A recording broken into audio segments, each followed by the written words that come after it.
Hey, hey, hey, everybody, it's Thursday, and you know what that means? That's right, it is episode 71 of the Real Deal Pod with Allister and Geoff. I am Allister Carrington, your trusted realtor, here with you as always, alongside my main man, our trusted lender, our mortgage guru, Geoff Lee. Geoff, buddy, how's it going, buddy? You getting ready for your big trip? Our big Yeah, trip? I'm getting ready. I'm getting ready. We're jumping on a plane tomorrow. Got to shave my beard that I We're got going on. leaving on a jet plane. Yeah, That's as yeah. far as my singing goes, Geoff. Leaving on a plane. Leaving on a plane. Yeah, so I've been looking forward to it. Just wrapping some things up before we head off to Italy and explore all it has to offer. Really looking forward to it. amazing. Have you been practicing your Italian, my friend? No, no. Oh, Geoff.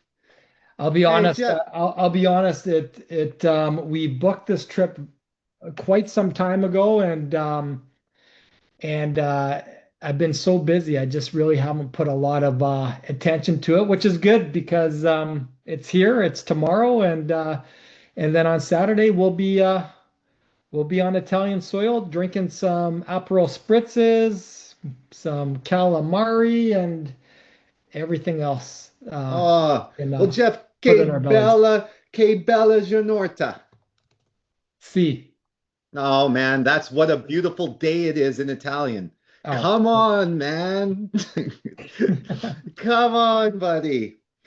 How Hey, about Vure un beca rel de vossa I forget how to say that one. Hold on. Vure un bicchiere del vostro vino maggiore. I'd like a glass of your finest wine.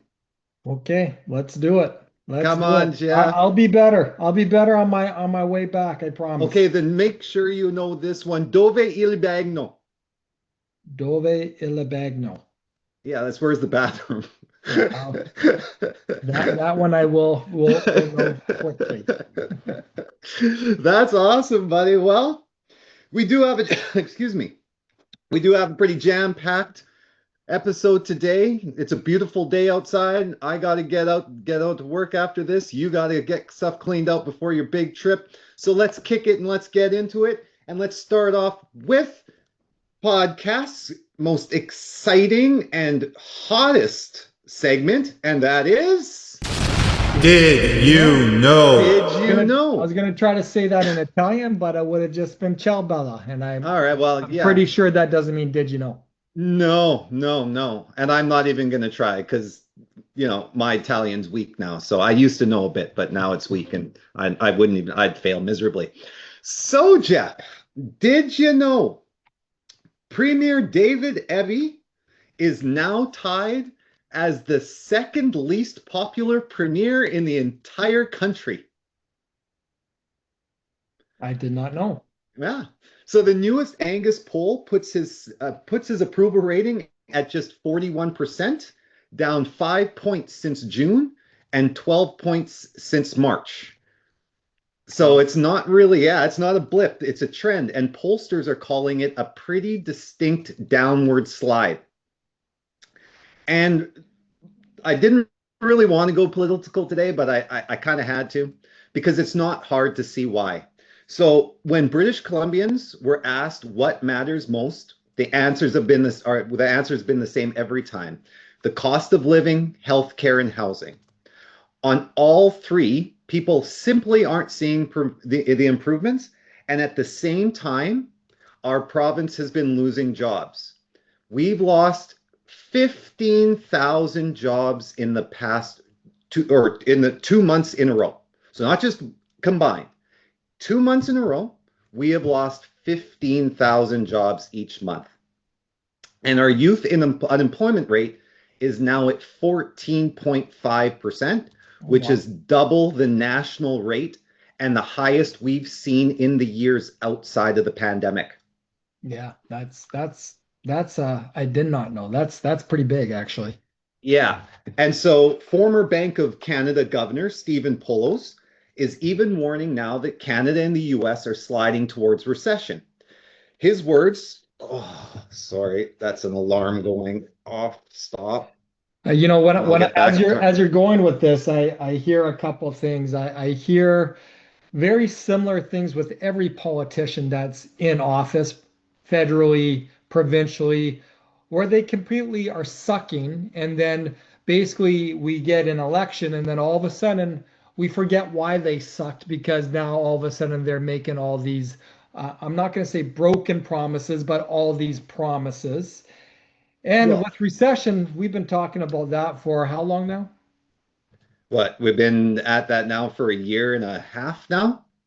I think ever since we started this pod, which is probably almost 70 pods ago, which is 70 Yeah, years 71? ago, Yeah, we've always been on the brink of recession. So yeah. continue on. No, it's true. So the thing is, though, inflation, of course, is still biting. Families are stretched thin, and businesses now are hesitant to invest with tariffs and uncertainty hanging ahead. So now let's just say Premier Abbey does have a political cushion. His main opponent, BC Conservative leader John Roustad, if at all possible, has an even lower favorability rating at just 28%. So 13% below Ebby. And listen, again, I'm moved more so to an independent away from my conservative background because of the policies and beliefs of people like Rustad and how things should be handled. But let's be honest, though, it's not really an advantage because if we as British Columbians lose faith that their leaders can make life better, it doesn't matter who's ahead on paper. So I've been thinking, what's the path forward? Well, let's look at what Ebby has on the tables right now. Ebby's plans, more subsidies, more rebates, and billions more in spending. They're designed to look like action, but in reality, I want everybody to know all they really do is push our province even deeper into debt without taking care of addressing the root problem. And coming from Manitoba, which has always been predominantly an NDP government, that is something that we always faced. We would have an NDP government in power for 12 years. They would spend our province into a mass amount of debt. The Conservatives would then be put into power. We would then balance the budget. And the moment we balance the budget, they would then defeat the Conservative government and put back in the NDP government. And that is why we as Conservatives, that's why I became a Conservative. That's why we as Conservatives have always called Manitoba a have-not province, because they cater to the have-nots, right?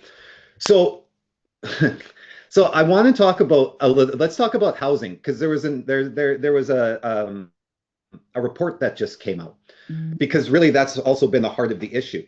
The province we have talked about in the past has set aggressive housing targets for municipalities, but new results have just come in that are telling a different story. Port Coquitlam, for example, was supposed to deliver 343 new units this year. Yeah. Yeah, they managed 191. Yeah. I So, remember us talking about that on a previous pod. yeah. So the shortfall of about 150 homes isn't because council is blocking projects. In fact, Mayor Brad West called the targets a big farce, pointing out that almost nothing has been rejected. The truth is, cities can zone land and approve projects, but they can't force builders to start construction, especially in today's market conditions. And that is what we've talked about before.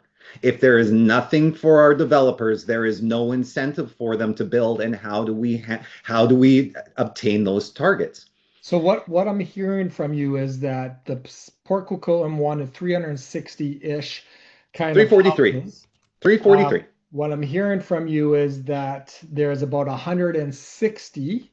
Yeah, 150 that we didn't make.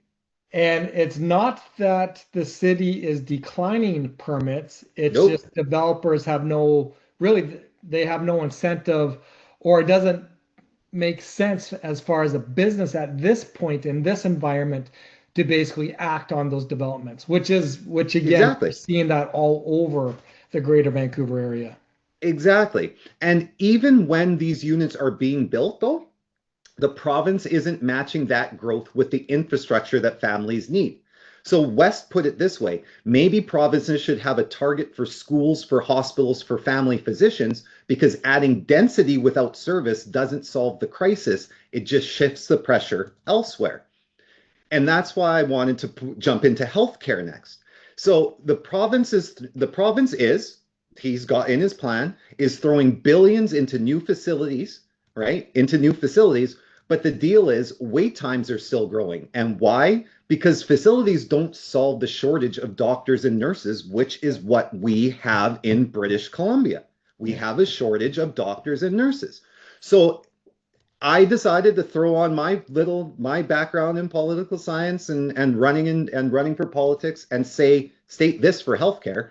A smarter approach would be streamlining licensing for internationally trained professionals and allowing private clinics under public oversight to help reduce wait lists, and that will not drain our public system. So that's one of the things. We don't have any cohesion with any of the private practices. So if we give them some public oversight, right, it will help reduce wait times. And we have a thing where here in North America, we believe that degrees from other countries don't mean anything, when in fact a lot of their education is far higher than ours.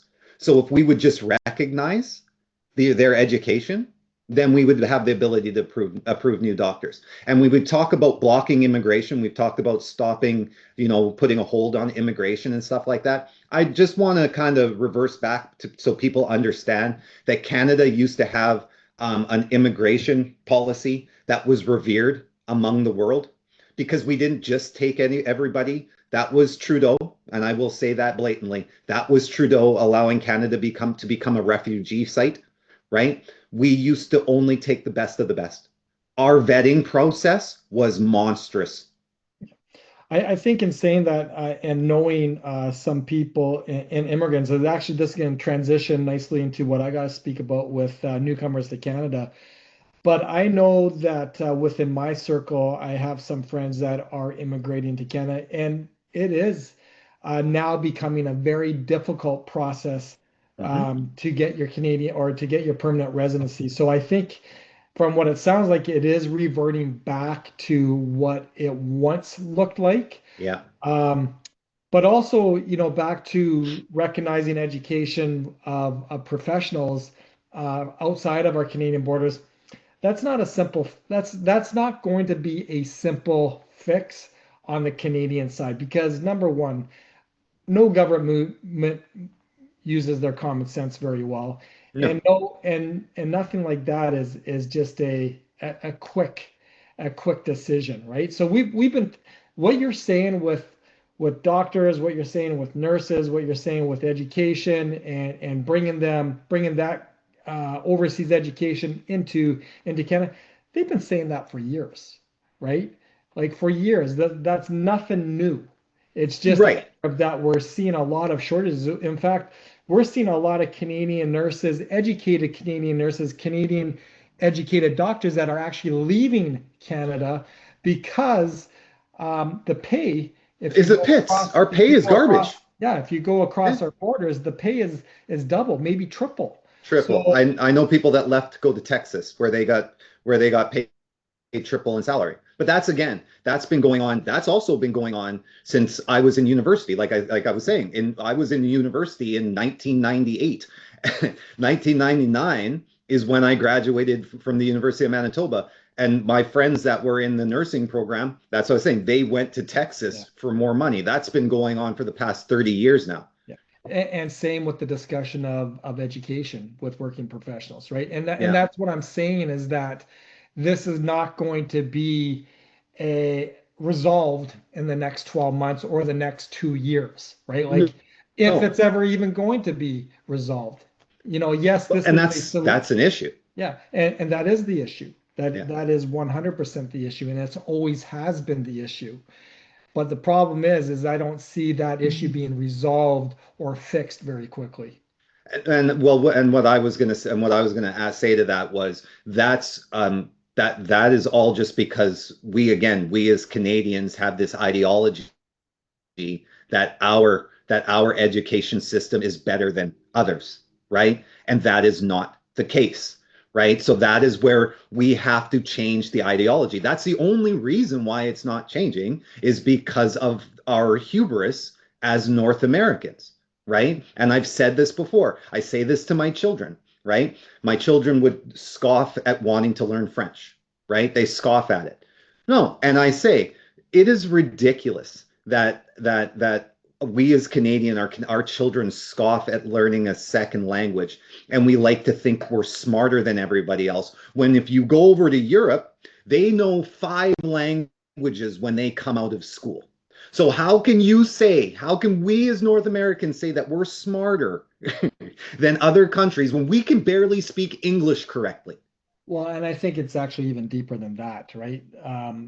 If you take a look at, I forget what survey that they do, but it's a survey of, the richest people, the richest countries in the world, the most favorable countries to live in the world, education. And from what I understand and from what I remember, Canada is very low on Yes, that we are. education scale versus other Yep. countries, right? Yes, we are. Yes, we are. And just to highlight, Sweden sends their children to university for free. Yeah. Sweden sends their children to university for free. It's just like the public education system. You just continue to go, and it's paid for. So lastly, before we jump into you, Jeff, is the economy. And I just wanted to, because we're getting these $110 ICBC checks coming out, as again, we like to think that that's some relief for people. We need real relief, people. Yeah. So we need tax reductions on essentials like energy and food, and we need incentives for small businesses to grow, and a stable investment environment that doesn't scare off job creators with unpredictable taxes and regulations. Like, that is my deal with the economy, right? Stop it with these stupid $110 freaking ICBC things and saying, well, that just gave you some money to buy 3 loaves of bread. Like, what a dickhead like, what? I'm sorry. It's just ignorant. So that is my did you know, right? That is my did you know. We've got the second worst premier in Canada right now. The only one worse is the one in Quebec. And we know how everybody in the country feels about Quebec. And Quebec doesn't love us back. So, I mean, if we take them out of it, we've got the worst dude in the entire country. Well, even if you leave them in it, he's on the medal. He's on the medal stands. Yeah, he's on the medal stand, right? So, And so guys, when it comes to voting when the next election is, really everybody think long and hard about everybody's platform and what is going to be the best for our province going forward, because we're in a rough shape, man. We're losing more jobs than any other province. yes, that student stat is mind-blowing. 14% of students unemployed. That's 14 and a half, right? double the national average. Yeah. Well, and here's the other thing too, as I'm hearing this, like, we will all always bitch and complain. Yeah. Everybody bitches and complains. Always. Yep. But here's the thing. If you're going to bitch and complain and that's all you're going to do, you might as well just keep your mouth shut. If you're going to bitch and complain, number one, you better vote. Yep. And number two, even if you want to take it one step further, take some action steps on what the resolution is. Yes. And what you're complaining about. Because everybody can whine, everybody can complain, but really, what is really going to turn that bitching and complaining into something a little bit more positive is, number one, to vote. And many of us do not. Mm-hmm. And I'm going to say the majority of us don't take those action steps in order to bring those complaints or bring what you have grief about into action steps on making those better. And those could be writing to your MPP. Those could be launching initiatives, whatever that looks like. So again, let's not just stand on a soap podium and just, complain and whine. If it really bothers you, take action steps in doing that. And the first thing of that is to vote. Yeah, make your voice heard. That's exactly it. And with that said, because we're supposed to have the rate announcement next week, right? Yeah. My guess is we're going to hold. That is now my guess with these unemployment numbers coming out and everything like that. My guess is the rates are going to hold. Yeah, and I'm gonna disagree with you. I'm gonna say Really? because of these unemployment numbers, we're actually going to see it drop. I believe that now, and you touched that, we're still talking about a recession, and now we're going into a recession. And do keep in mind that if Canada is in a recession, what does happen is that our overnight lending drops because it wants to stimulate spending. Penny. So I feel that we're going to see a drop. So let's see what happens September 17th, I believe it is, 6 days Yeah. away. Yeah. But again, if you take a look at a lot of the stats that came out with unemployment, and when you take a look at those stats, it really is in favor of a rate decrease come September 17th.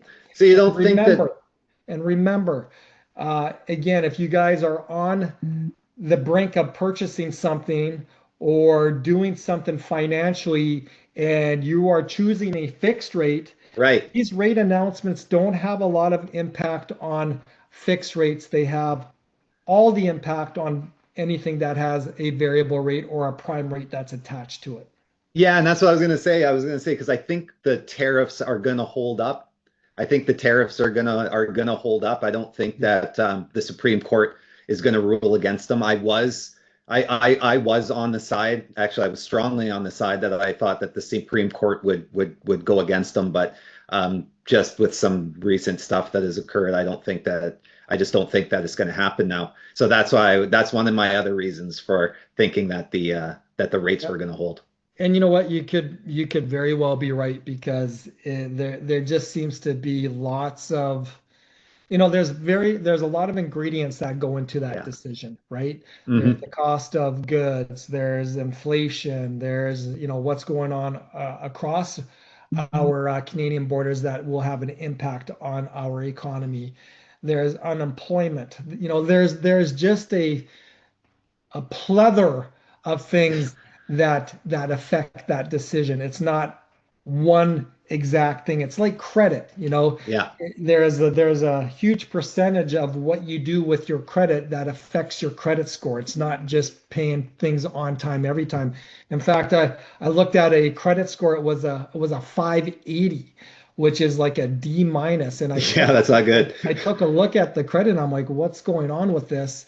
And this particular individual, his credit was paid on time every time, but he had a lot of credit and everything was maxed out. So it wasn't, and we always say your credit is a report card on how you repay your debt, but it's also on how you manage your debt, right? So again, just like these decisions that the Bank of Canada makes with regards to the overnight lending rate, there's several things that are in play that determine it. But you know what? I'm going to say that we are going to see that drop. So let's see if you or I are correct. Because I hope you're correct on this one. I'm pulling for you, Jeff, on this one. Well, you know what? I want to transition this into again, topping off what we were talking a little bit about immigration. I think this is good. Here in Canada, statistically speaking, we do have a lot of immigrants here in Canada that are new to Canada, that are working hard, that do have working visas, that may be waiting for their permanent residencies or actually have their permanent residencies and are in a position to wanting to buy a home or have questions about, hey, can I even buy a home? So, again, this pod is for all our immigrants that are out there that have questions about purchasing a home, or anybody that has a network that there's a lot of permanent residencies that permanent residents that you know, or people that are in Canada on work visas. This is a great pod that they need to listen to because there's going to be some answers. I have a to their quick questions. question for you on permanent residency, right? So I know like back in the day, like it was just quickly drive over the border. Once you got it, drive over the border, come back over, and you were good. Or Is it marry somebody. or marry somebody? Yeah. Now, is the border thing still okay? I was because I'm wondering just with everything that's going on with our two countries and or not our basically this US versus everybody else and the immigration thing and all that sort of stuff. I was wondering, are they finding trouble getting across and then getting back over to get their PR satisfied? Um, I don't know. Oh, okay. What is your question? Well, I don't know because is it still able to just hop across the border and then hop back over here and now your PR once you get your PR card, is Well, it I'm not. Yeah, I don't know. So are you asking me, hey, I have a permanent residency card. I'm now crossing the border into the US and now I'm coming back. Is it easy? well, yeah, no, because that's how it used to be. Like you when you got from what from my understanding, because I'm not a I never I was born here, right? So when I was dealing with people that were waiting for their PR card, Yeah. right? When they got it, I guess in order for it to be active, they had to cross the border and then come back over. And all they would do is they just drive over to Seattle, like drive over the border and then come back and literally just turn around and come back in. Yeah. You know how I would answer that, Alistair, is I'm a financial Oh yeah, I guess advisor that or a right. mortgage Not an broker, not an immigration advisor. immigration lawyer. Right. Okay. Well, I thought So you I don't dabbled in know. that on the side. I don't know. I've That's got to something stop that, sending you to again, you people. would have to talk to an immigration specialist. I got to I stop would sending say that people if to you you're then. getting your permanent residency here in Canada, once you have that permanent residency, you can move across. You're kind of good to go. And Apparently it wasn't activated. I don't see how it would finalize from you crossing from Canada to the US and coming back Apparently, but and then all of a apparently sudden. that's what used to that's like I because I remember especially during COVID, right? When people were just like people were saying I have to get my PR and then I have to drive across the border and then come back over in order for it to be activated. And I always thought that was crazy. But I was born here, so I have no idea. I'm Canadian. I've never heard of that. So, Hmm. anyways, let's Anyways, let's keep this let's on get back on the track, Jeff. side, and then you can basically ask me anything on the financing side. I should be able to answer for you. But at the end of the day, anybody that has a work visa, anybody that is a permanent resident, the answer to your question is, can I get a mortgage? The answer to your question is yes. There are special programs here within Canada that if you're new to Canada, that you're able to get a mortgage. Now, a lot of times when you're new to Canada, or even here on a work visa, you don't have a credit history, right? Your credit history is either in the country that you've come from, or it's very new here because you just got here or you haven't been here for a long period of time. So we've often discussed is that your credit is as equally as important as your income, right? So we often have discussed that, hey, you can be making $1 million, have poor credit, and the lenders are not going to recognize your income to be $1. So people will then ask, well, if I have no credit, how are they going to recognize my income? Which is a great question. But this is when you're new to Canada, and I'm going to say less than 5 years, is that you can basically give the lender what they call alternate credit. And alternate credit could be a history of rent payments, could be a history of utility payments.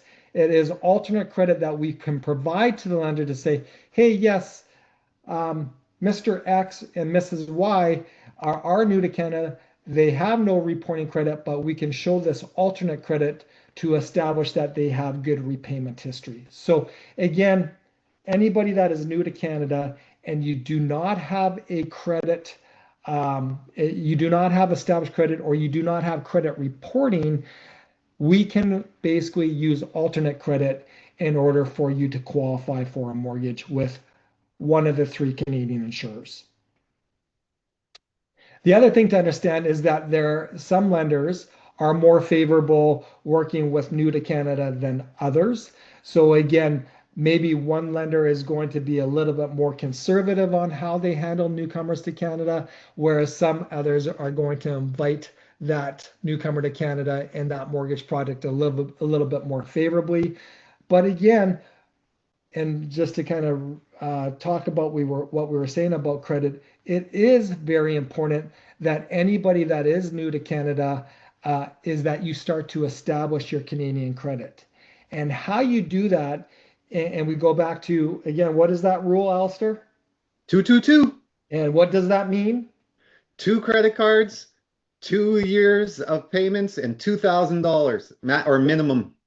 Exactly. So again, a lot of times people will need to get secured credit cards to start. And what a secured credit card is that you're going to a financial institution.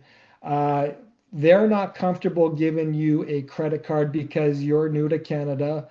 What they then will say is, well, hey, let's do a secured credit card.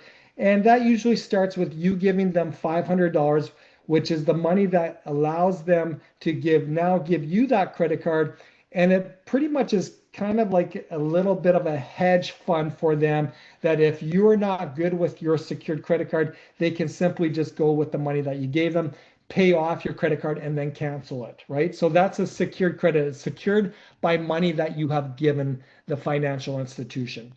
So as you get a secured credit card and you now are starting to establish that you can use it and that you can pay it on time every time, then at some point that secured credit card will get to be what they call unsecured.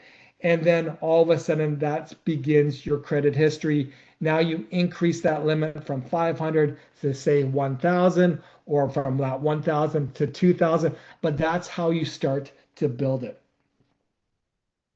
Always important, again, to pay your bills on time every time. Now, that also doesn't mean that you're going to have great credit, as per my example to this individual that had a credit score of 500. But here is where that individual went wrong, is that every credit card or trade line, which is another fancy name saying debt, was maxed out. It wasn't that they weren't paying it on time every time.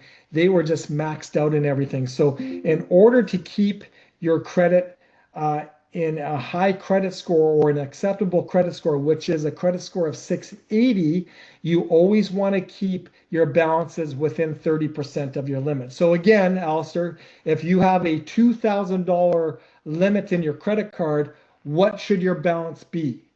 $1,700. Your balance should be $600, because that's 30%. Oh, sorry. I was my bad. Let's try you again. If you have $1,000 limit, $300. 30% of $300. $300, exactly. So again, keeping the balances under 30% of your limit, very, very important. And again, remember, lenders want to see you have 2 years of credit with 2 forms of debt. And again, that could be a credit card, that could be a loan, that could be a car loan, but it has to be reporting for 2 years. And then again, that you have limits of no less than 2,000. Now again, those who are new to Canada might say, well, I don't even have credit. And this is where we go back to what we were talking about with alternate forms of credit, such as rent history, utility payment history, even a gym membership in its history, ICBC payments in its history. But again, we're shooting for that 1 year and then ultimately that 2-year credit history. Next That's perfect. Sorry, I was going to say, my lousy Jeff, I was actually reading ahead on something. That's what, when you asked me that question about the 20%, because the work permit, I just wanted to I was going to say there that you need 183 days of validity remaining on your work permit to be valid for that, to be valid for a mortgage. Yeah. Yeah. So your work visa has to basically be within 180 days. Yes. It Yeah, can't be expired right. or, Or again, coming up. yeah, exactly. Yeah, So in regards to down payment, folks, if you any newcomer to Canada or really anybody that's purchasing their first home, it is a minimum of 5% down on the first 500,000, 10% on the remainder. Now, also keep in mind, just because you're a newcomer to Canada doesn't mean you're automatically going to be approved. You still need to right. qualify based on what your income is, based on what your debts are, which then dictates the down payment. What I don't want newcomers to Canada be taken away from this pod is, well, I heard that I heard that I don't need credit and I only need 5% down, and because I'm a newcomer to Canada, I'm able to get a mortgage. That is not what I'm saying. What I'm saying is that if you don't have credit, there are ways that we can use alternate credit for the lender. As far as a down payment goes, you can put down as little as 5% as a newcomer to Canada on the first 500,000, 10% on the remainder, providing that you qualify for the mortgage that you're looking for based on the income that you're earning, Right. right? So Any you have to pass the questions in stress that, test. Alistair? No, so you have to pass the stress test. You have to pass the stress test. So there's no mortgage product that says, "Hey, I'm a newcomer to Canada. You know what? There's not a magic mortgage that just allows you to purchase. You still need to qualify like every other Canadian. Your down payment in regards to a first-time home buy is like every other Canadian. Your debt servicing is like every other Canadian. Where I'm coming with this is that you may not need a credit history because you're so new to Canada, it has yet to be established, and that there are mortgage products for newcomers to Canada. And typically that's any Canadian, not any Canadian, any immigrant that has been here less than 5 years. Yeah. I was going to make a joke and say the Trudeau mortgages are gone, but that's for a Hey, different even a book. Trudeau wasn't I know, wasn't on I board. know, I know, I know. That's what I'm saying. I'm just joking.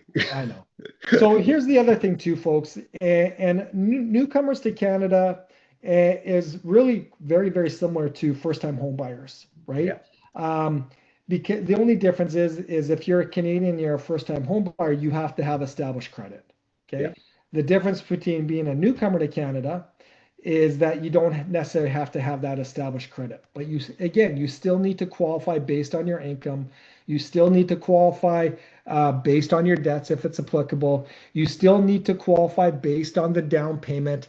But also there's those incentives and programs that are out there to first-time home buyers and newcomers to Canada that are going to help them purchase. And that's, again, that first-time home buyer incentive. And again, that's I think it's a contribution of $8,000 or $6,000 a year, up to a period of 8 years. There's the BC property transfer tax relief, which is again you're exempt from the first 500,000. That's your property transfer tax. There's the utilization of RSPs if you have it. That's up to $60,000. So a lot of these programs, if they're utilized, basically save up your down payment quite quickly. And really, that's all I really wanted to talk about. So if you are a newcomer to Canada, there are mortgage products for you. Um, so don't let anybody tell you that there's not, because we've had many conversations with people that are new to Canada or just about to get their permanent residencies or do have work visas.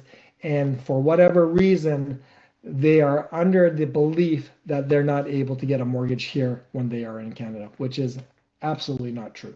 that's wild. Yeah. Ciao, Huh. bella. I'm gone. Arrivederci. Arrivederci. That's amazing, man. Well, there you go. That was a pretty darn good episode, packed full of information for mortgages for new immigrants, and a little bit of a rant on how we are losing jobs here in British Columbia and our poor students are out of work. And but it's gonna get better, folks. That's what I'll tell you.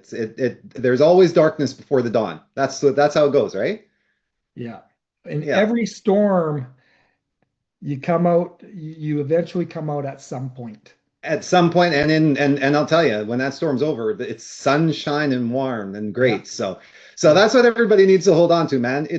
We're gonna be okay. We just have to continue to educate ourselves, right? Continue to act on our needs, not listening to the media, not listening to the trials and perils of your friends and all of that sort of stuff. Because when everybody's going through bad times, you're only going to hear horror stories, which is going to make you terrified of everything. So focus on yourselves, focus on what's doing right for you, right? And focus on sharing good news to those people around you. If you were able to purchase a home because of these incentives, and share that with others, because you know what? Somebody with doom and gloom, somebody that's been only listening to doom and gloom, probably didn't hear about those things.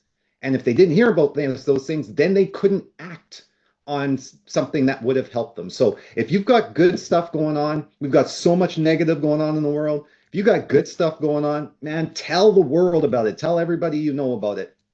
And when it comes to our elections, again, rather than complaining and bitching and moaning, do something positive, right? Help out the person, help out the leader that you think is going to do the best job. Be their vocal advocate. Talk great things about them. Speak of the great things that they've done for you. It's all about positivity, people. That is what makes our world run. That is the juice that makes this engine go. And with that being said, we are going to be away for the next 2 weeks because Geoff is taking me out to Italy, if you guys have forgotten. That's why I've been practicing our Italian, and Geoff has not. I've got to be there now to make sure I walk him around and get him through there without ending up in the gypsy camp. So watch out for those gypsies, Geoff. Yeah. Do you have your fanny pack? I do. Okay, good. Keep it on your chest, not on your waist and stuff like that. Keep it on your chest so that way if they're trying to feel your massive pectoral muscles, you'll know, right? Yeah. You'll see it coming, right? So stay away from the gypsies. Have an amazing time, my man. Be safe. And with that being said, we're going to miss you all for the next 2 weeks, but we can't wait to be back here with you for episode number 72. We always appreciate your love out there. We appreciate your comments. Continue to love, like us, and share us with everybody you know. And until then, most importantly, stay empowered, stay informed, and Geoff, my man, stay tuned. That's right, baby. Stay tuned. Peace out.